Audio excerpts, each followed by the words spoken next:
Hi, everybody. My name is Ana Carolina Dal Como, and I'm a Brazilian influencer living in Paris. I'm 27 years old, and I'm specialized in social media for fashion and communication.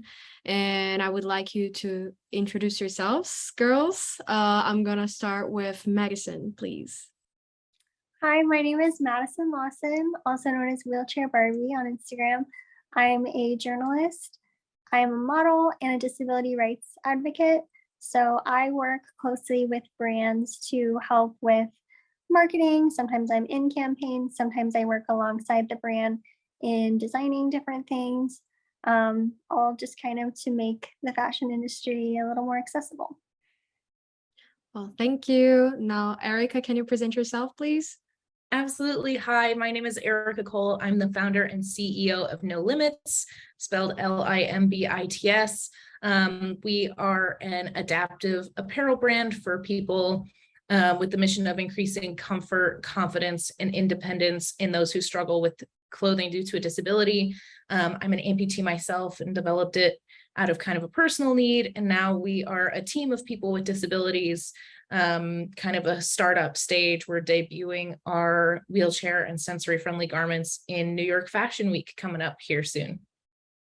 Thank you, Erica. Bella, can you please introduce yourself? Hi, I'm Bella Duarte-Crespo. I'm 15 years old, and I'm the founder of Hidden Innovations in Disguise. And it's a company we made, my mom and I, because I was born with spina bifida, and we found a need for more adaptable clothing.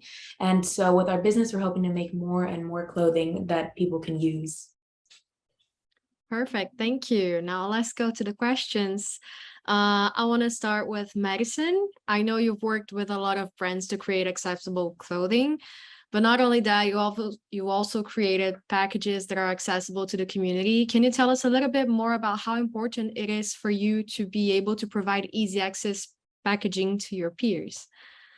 For sure. I feel like, we're finally reaching a time where disabled people are being included in marketing, which is awesome.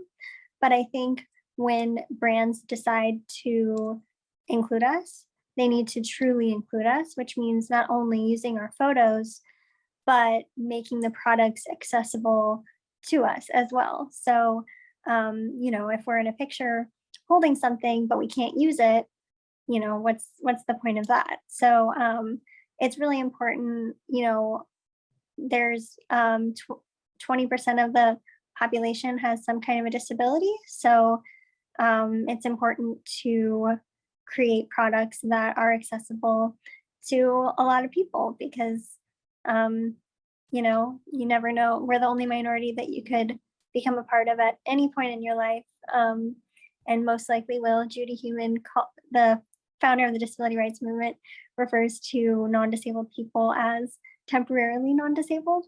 So I think we should always think about things in terms of that, just in case you might need it one day. And not only does it make it easier for disabled people to use, but it genuinely makes it easier for everyone to use. That's true, because I never really thought about that, me personally. Like, I thought about inclusive clothing, but I never thought that the packaging could be more accessible either. So it's very interesting. And now with Bella, I know your company started to help people with the same issues you've had when it comes to clothing, but now I can imagine a lot of other people with other conditions are also using your brand due to accessibility that the clothes provide. Do you feel like in the future we'll be able to have inclusivity in bigger brands as well, or is it something we still need to maintain niche for a while? I'm personally hoping for bigger brands to take notice in this, especially we already have a couple like Tommy Hilfiger or Target, which they're honestly my inspiration, especially Target. They came out with wheelchair friendly Halloween costumes for kids. And I know if I would have had that when I was bound to a wheelchair because of pain or surgery recovery, I would have loved that. So just having it accessible and out there by big brands that people know, it'll not only make it a lot easier for those with disabilities to find clothes that help them, but it also spread awareness that there are more people out there who need stuff like that. And therefore, the more bigger companies that have adaptive clothes, the more other companies will see that and they'll want to get in on it. And hopefully it'll spread around so that everybody has accessibility. That's a great way of thinking. Thank you. Erica, you also work with adaptable clothing. What would you say is the importance of having clothes that are functional for each and every type of necessity for people may have? And how do you explore that in your own creations? Yeah, I think when we first started, something that we paid close attention to was, a lot of disabilities are very different. And so what we've been seeing in the adaptive space is like brands may be throwing a lot of adaptive features into one garment and saying it works for everyone.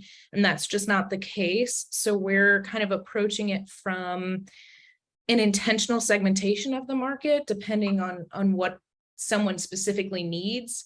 And for us to, independence is a huge piece of what we look at when we're designing. It's, some clothes have been designed through the lens of how can we make a caretaker's life easier, and that's just not what we're in this for. We believe that clothing should be designed for the wearer. And so we look at what can increase someone's level of independence for themselves instead of make someone else's lives easier that's taking care of them. Sometimes those things overlap, but it's primarily looking at the end user. And so it's just been an incredible journey in involving, we have a really intensive kind of focus group type structure to our product development. It's been incredibly rewarding because I've met some of my favorite people along the way of our product development. And we just want to make sure that we're, I'm an amputee, but I don't represent all disability. We want to make sure that we're developing with the people who need clothing instead of making any assumptions.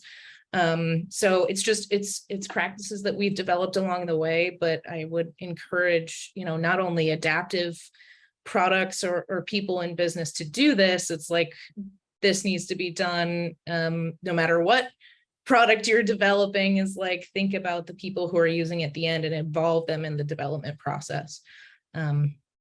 Yeah. At the end of the day, it's just a matter of listening to whoever needs. Yeah, that's great. Madison, going a little bit out of the entrepreneurs here and going to the influencer, what challenges do you face as an influencer by not fitting the conventional pattern that society implies to us? Because I know that I can speak for myself. I'm an influencer and I don't fit the box of the skinny, perfect little influencer. Like, how do you feel about that? I think that was something I definitely struggled with in the beginning, when, I was very young when the disability visibility movement started happening. So, I didn't always have people that looked like me in, media. You rarely saw that. And so I think we don't realize how much those outlets kind of shape our perception of beauty, especially at such young, impressionable ages.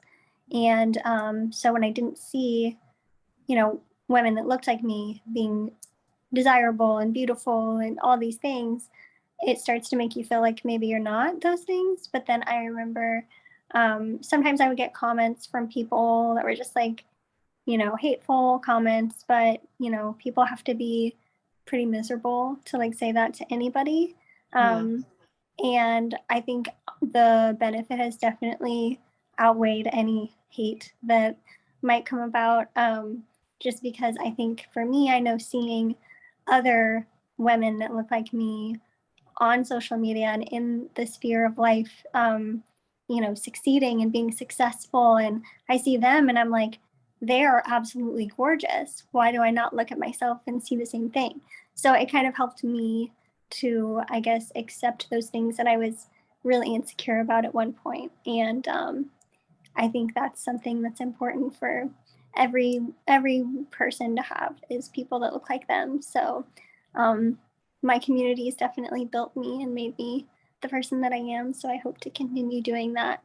And the messages that I get from people from all over the world saying like, I, even if they don't have the same exact condition I do, they're like, I get what you mean. I know how that feels. And this made me feel really seen today. And so it's those comments that make everything worth it, even if they were the only person that sees it. I agree with you. We're basically creating the personas that we would like to see as children. Yeah, completely. Yeah. Still speaking about influencers, Bella, do you also work with influencers? Like, what's the importance to you of collaborating with people within the community for companies like yours? Well, thank you for asking.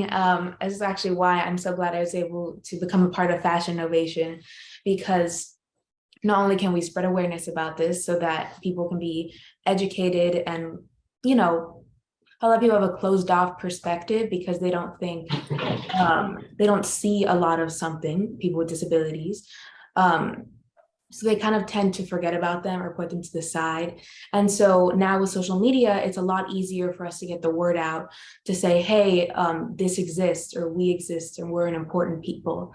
And this is why I'm so happy at being in Fashinnovation, because they're helping us reach out to different companies, creators, and letting them know so that even if they're a small business, they can understand and hopefully try and adapt to people's needs. Thank you.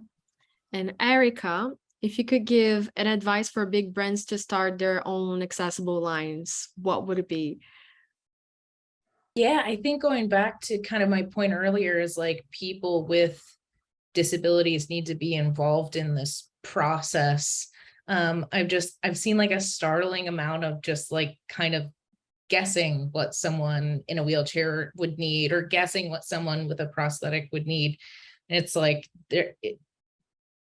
if those are not the designers, if those aren't the people who are doing your product testing, you're just kind of making guesses at that point. So, and like I said too, it's not just, I don't think you should involve people only when making an accessible product. I think no matter what the product is that you're developing, and making sure that you have people with disabilities testing it, so everything's as inclusive as it can be, is another thing that I think is super important. Yeah, I agree with you. And now I want to start asking questions for everybody. So anyone that feels like answering, jump in. I know that we still have a long way to go in order to provide for the community, especially because we have 8 billion people in the world and each one has a different necessity, demand. And when it comes to clothing, uh, it's just each one has a different need. But what would you believe to be the next step, in addition to what Bella just said? What would it be the next step to brands to move closer towards an inclusive future? I feel like marketing things that are accessible to everyone. I feel like a lot of times people think of, adaptive wear as only people with disabilities can wear it or can use it. And so I think sometimes that makes the progress of having more and more companies do it kind of slower, because they don't realize how big our group of people, how much of a demand there is for something like this. Mhm. But I really like how brands like Tommy Hilfiger um, have adapted their stuff, because they make it so that if you need that feature, you can use it. But if not, it you can still wear it. It's still functional. It's just as functional for you as it would be for somebody that needs that feature. In fact, some people might not even know that that's what you're supposed to do with that garment, or that's how that garment works. So I think presenting it as something that everyone can use instead of just something that is specifically for us, I think is going to make more brands open to the idea and maybe push that forward a little faster. I don't know. Yeah, that's amazing, especially because I didn't even know that Tommy Hilfiger was doing those kind of stuff. It's just brilliant, and it's a great initiative. Um, does anyone also want to add anything, or I can go to the next question? Yeah, I can just kind of double tap on what Madison is saying. I think for a long time, and maybe even now, I feel like we're on the cusp of this idea being shifted from, we should offer adaptive things because it's the morally right thing to do. We should, offer adaptive things because it looks good from a PR standpoint, or it's representing these values. We're starting to see the shift into we should have adaptive products because there's a real market here. And it's like not a small population that we're talking about. I mean, Vogue Business highlighted adaptive clothing being worth nearly $400 billion globally by 2026. That is not insignificant.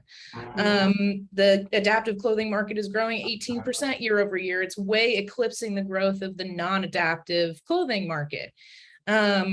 So it's like we're starting to see this shift from not framing it around, oh, this is something we should do because it's the right thing, to this is something we should do because it makes dollars and cents. And as soon as, you know, kind of stepping into a role as a bit of an activist myself, you know, as soon as we start framing that conversation around dollars and cents, it's a common ground that we can meet these large decision makers on and be like, hey, you know, you can tie profitability to social impact companies. And there is a causation there, not just a correlation. It becomes easier to fight for these things when we're not saying, you know, we should do this because it's good, but we, you know, it's also profitable and there's nothing wrong with that. So sorry, just step off my soapbox. No, I think it's amazing. That's genius because I personally study a lot of greenwashing, and it's mainly what you just said. It's just about brands doing things just because it's pretty for the media and not because it's actually important. So, well, the next question is kind of a personal one because I got curious. How can people from outside your community help raise awareness and collaborate with both brands and influencers? Like, how can we include you in a way that everybody's comfortable, everybody's aware? What can we do? Well, in my case, I found that communication is key. It's always best to ask somebody their boundaries, what they think you should do, because as we said, every single person is different. So some people tend to want to be in the spotlight and want to advocate. Others tend to kind of stay in the background, or they would rather be more comfortable just being on the sidelines. You never know what somebody would like.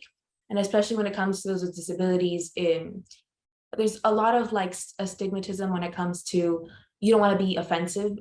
So then people are afraid to reach out. And worst that somebody can say is no, but it's better that you have tried reaching out than not trying at all and just going ahead with what you think is best. That's great advice. Thank you. I appreciate that. Anyone want to add up or? Yeah, I'll kind of piggyback off of that. I think communication is definitely the number one important thing. And even like I've worked with brands before that it was like very far in the beginning of people being included that have disabilities that are visible, with different campaigns where I think they wanted to be inclusive, but they weren't sure how to go about it. So instead of asking me like, can you wear this? Is this going to work for you? They just kind of ignored it. And then I got my feelings hurt because I thought they weren't trying to do everything for me that they were doing for the other models that were not disabled. And it just made me feel kind of forgotten. And then you have this kind of hesitation to like, you know, do I bring this up and risk them thinking I'm difficult to work with because I want this to be accessible? Or do you, you know, it's like a balance of like, okay, when am I a model and when am I an advocate? And it's kind of like you have to be both. And I always have to kind of tell myself when I do, because I'm like, naturally, I'm not a confrontational person, but my disability has forced me to become one. And it's a lot easier for me to approach things when I think in terms of like, okay, like if this was another disabled person and they were being treated like this, how would you feel? Then you need to go and say that. So it's definitely made me have to have like some uncomfortable conversations with people in authority, which is not natural for me. But so I think just if there would have been communication there, that could have made it a whole different experience. And moving forward, I'm sure that they learned, and because I did speak up and say something, I'm sure it helped. bring light to something that maybe they hadn't thought of. But yeah, I think just asking someone what they're comfortable with, what works for them, and just, it's never not okay to ask. It's just, it makes everything better if we just communicate. Okay, communication is key then. Last question for everybody. If you were to leave a message to encourage all fashion designers and entrepreneurs out there, what would you say to them? I think a huge thing that you can do in this space, again, no matter if you have an adaptive line or not, is genuinely recruit and hire people with disabilities also. And I think that's kind of a lot of the root cause of seeing a lot of inaccessible technology right now. You take a step back and see, disability unemployment rates are twice as high as their non-disabled peers. And something that I've learned having a team of all people with disabilities is like, we're just problem solvers every single day, just to navigate an inaccessible world every single day. It's problem solving all day long. And that does translate into the workforce.